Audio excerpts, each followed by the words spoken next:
Hello, YouTube. It's me, John Avenger, once again. Yes, I'm doing a review today because I haven't done a review for a couple of weeks. So probably my last review for the month of April, since April's over in a couple of days. This is a 2019 action comedy film that came out in 6 years ago, about summer of 2019, before the pandemic, and that is Fast and the Furious presents Hobbs and Shaw. And to surprise, surprise, it's not as bad as the other two films. Like, this is not nearly as horrible as Fast 9 was, or Fast 10, which was slightly better but not good. This was decent at best. I will say that. The action's really good. Statham and The Rock are good. As always, they have great chemistry with each other. It's shot really well. It's not even the longest in the franchise. You know how all these movies are like 2.5 hours? This one is 2:04. So it's short enough. It's not overly long like the last two films, which were like 2:10, 2:20. They're too freaking long. Like, a lot of these movies are too long. And it's not Mission Impossible, which is, the last one was 2.5 hours, and the new one is 2 hours and 49 minutes. This one goes at a pretty relentless pace.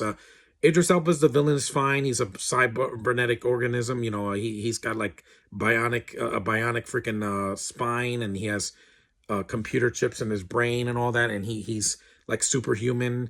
And basically the plot is that this girl is infected with a virus that'll kill everybody in a couple of days if they don't like dismantle it. Yeah, kind of sounds like 2020, doesn't it? But except this was more internalized.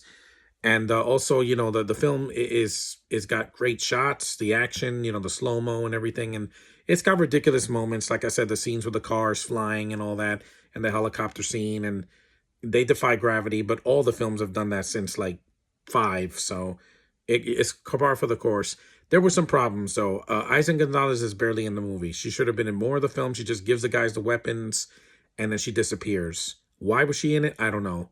There's some cameos here. Some of them work, and some of them feel a little forced. But it's David Leitch, and he did I think he did Deadpool too. So Ryan Reynolds makes a cameo. He's always the like Kevin Hart. He's just there. You have you have freaking Roman Reigns in the third act of the movie because he's a wrestler related to The Rock by the bloodline and all that. You have cameos from the guy that played Peter in Deadpool 2 and Deadpool 3. Helen Mirren is basically a cameo in the film. Cliff Curtis is like a supporting role near the end. The one person in this movie that did not work for me is, you guessed it, Vanessa Kirby. She's not good. She's not a good actress, guys. She's doing all this Black Widow shit, grabbing her legs around guys and jumping them and flipping out and escaping from prison. I'm like, you're not Black Widow. You will never be Black Widow. You will never be Scarlett Johansson. You will never be Ilsa Faust. You suck. You freaking, all of her dialogue is like this. Like, she's bug-eyed and she doesn't move her face. She's freaking horrible. Like, I don't know why they think this chick can act. Every movie I've seen her in, she's a zombie. She sucked in the Mission Impossible movie. She sucked here. She's not a good actress. Even in Nosferatu, she can't act. I think she's in that. Or, well, was she in Nosferatu? No, no, that was the Wiggle Fingers. I'm sorry, she wasn't in that. But she was in The Last Duel a few years ago, and that wasn't good either. She can't act, guys. Stop giving her work. She's going to suck as Invisible Woman, I guarantee you. You know why? Because Brits make movies longer, and they ruin my experience. Statham doesn't, because I've seen him act since the 2000s when I saw the Transporter films and Expendables and all that. He's done some bad films too, Transporter 3, but it's never his fault. Here, he's fine.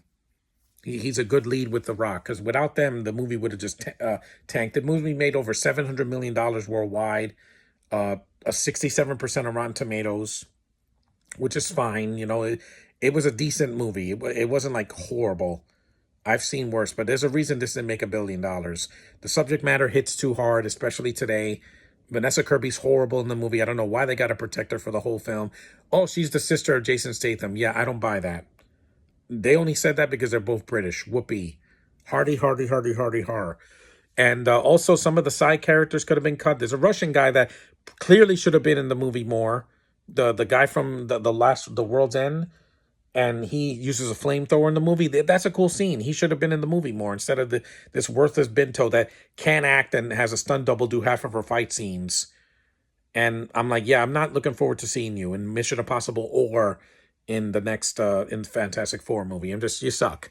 Suck it, okay?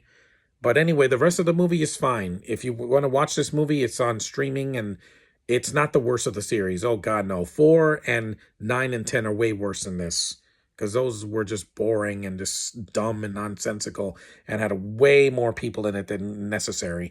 And the British chicks in those movies are way worse. As bad as Vanessa Kirby is here, and she always will be, the British chick from 5, 6, 7, and 8 and 9 and 10, she can't act either. So, you get, it's par for the course. Mission Impossible and Fast and the Furious both are cursed with putting Brits in everything. Why? Because they think they own this freaking industry, and they don't. And I'm not being racist. They're just not in good. They're not good in the film. She's not. The Joseph Quinn's not going to be good. The hobo is the worst actress I've ever seen. Thank God she's not in any of these films, or she would have destroyed this. I would have walked out. But the movie has a good soundtrack, good action, and 2 good leads. That's good enough. The plot is a Fast and the Furious spinoff. You're only going to get enough plot for 2 hours and 4 minutes, but it was not overly long. And I felt overly long this year and last year. So anyway, if you want to see Hobbs and Shaw, watch it. It's worth a watch at least once. And will I buy it? Maybe cheap on Blu-ray or something. But, this girl, and it's a good director, David Leitch, who did Atomic Blonde, and I think he did Deadpool 2. And he knows how to direct. And he knows how to make people look good on camera, mostly. Because this whole movie, they're like, wow, she's too attractive to be your sister. She's not attractive to me. Never. Never in a million years. But anyway, thanks for watching my review and my live stream earlier. Acknowledge me like you acknowledge Roman Reigns in this movie. And I'll see you guys tomorrow. I'm doing a podcast for Percy Jackson, Sea of Monsters. See you then. Later.